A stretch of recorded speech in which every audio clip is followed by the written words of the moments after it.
I still say that the common person is still without electricity. I spoke to the government. I'm sorry, you say that now, 7 years after the overthrow of the PPP. No, I'm not saying that now. I'm saying I've talked to both the government officials on this program, and it's amazing. It's full 360 around. Answer my question. There was load shedding in 89, it finished in 90. There was load shedding in 93, it finished in 96. And now again there's load shedding. It'll finish when the PPP comes because governments are different. What I can see, and when I go out to the street and when we hear from Pakistanis and what we see on TV and the media, the massive power outages, the hapless lives of the people of Pakistan have remained the same. And what I would like for you to do is to offer that hope that how does it change? It does. I can sit with... Young man, you've got to first of all see whether it changed in the past or not. You don't have hope because you didn't live in Pakistan through those 13-hour power shutdowns that the rest of us did. But when the PPP came, it brought investment. We built the Ghazi Bharota Dam. We were building small dams and we brought power projects. You are talking about outages now. And I am telling you that there is hope because there is the PPP, which knows that without power, you can't run businesses. You can't run an economy. And it is the PPP. When I became Prime Minister, people couldn't get a telephone without waiting 20 years. And I said, how can people set up businesses if they can't even make a call? That's when we brought the mobile phones. After we brought the mobile phones, then South Asia and the Middle East followed.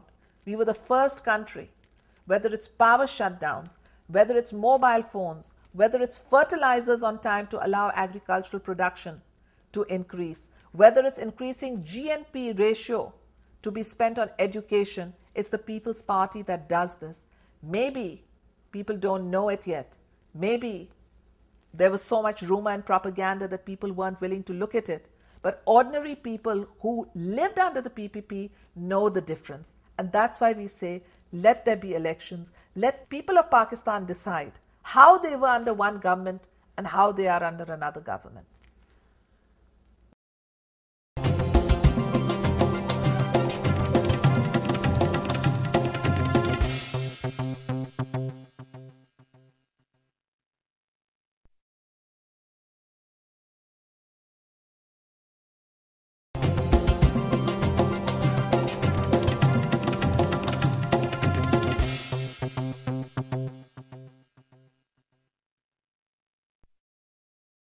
Let's talk about, again, the Musharraf government and the future.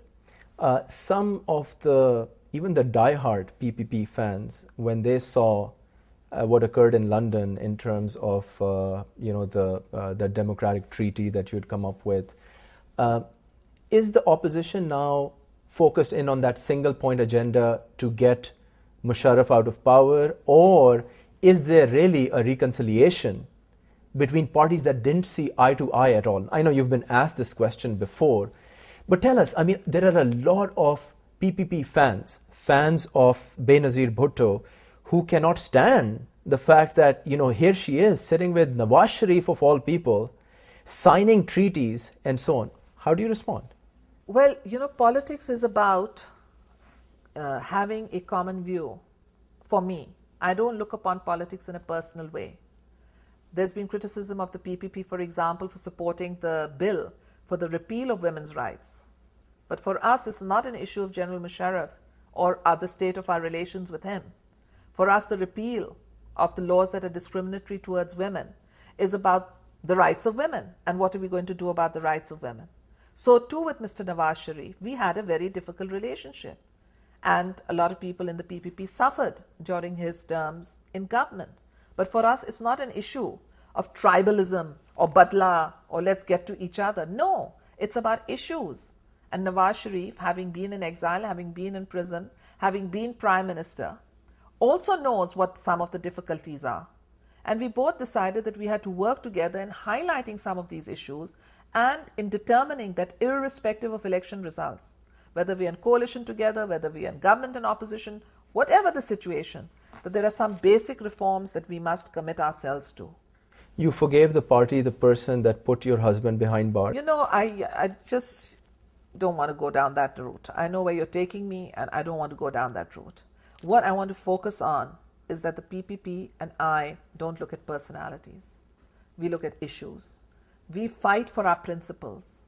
I'm proud to say, as a PPP worker, not as a PPP leader, as an ordinary worker of the PPP, as an ordinary worker of Qaid-e-Awam Zulfikar Ali Bhutto, I am proud to say that I stood for principles.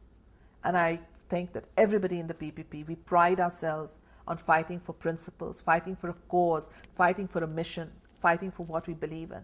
And that is a federal, democratic, egalitarian Pakistan where the provinces and the people have their rights.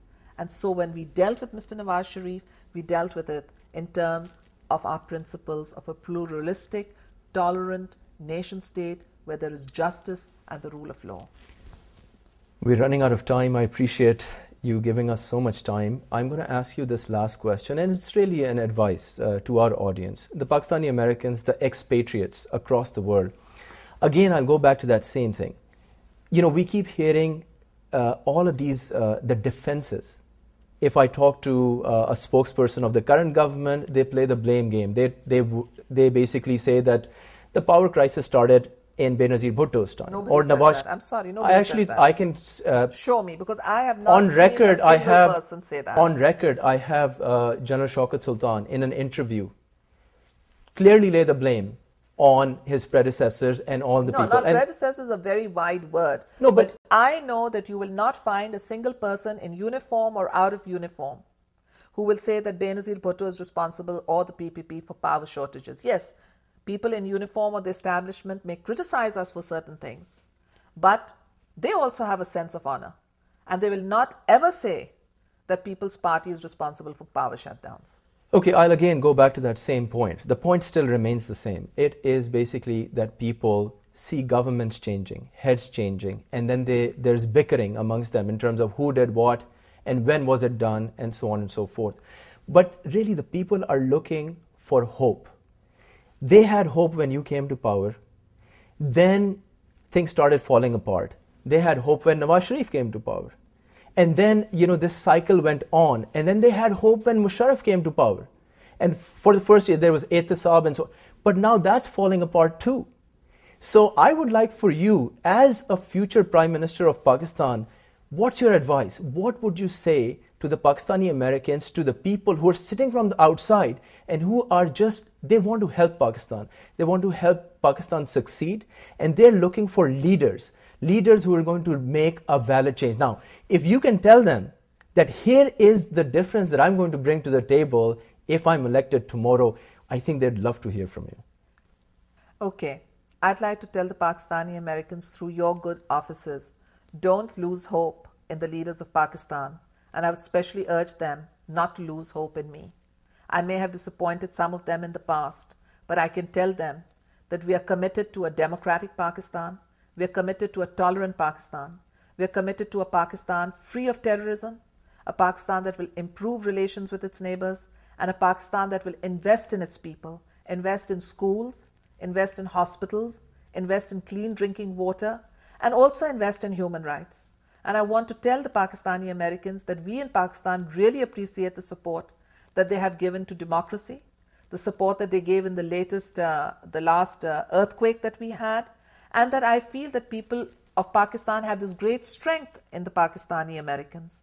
And I hope that in the future we can live up to the high expectations that they have of us, expectations that they rightly have because they live in a democratic society. And it's together that we've got to realize these dreams. Mohtarma Benazir Bhutto, the former Prime Minister of Pakistan, thank you very much for being on Jaiza. Appreciate it. This has been another episode of Jaiza. You heard from ex-Prime Minister Benazir Bhutto, eloquent as always. She defended her positions. She had a lot to tell us in terms of what we can expect in the future. Hope you enjoyed this edition of Jaiza. Thank you for watching our program.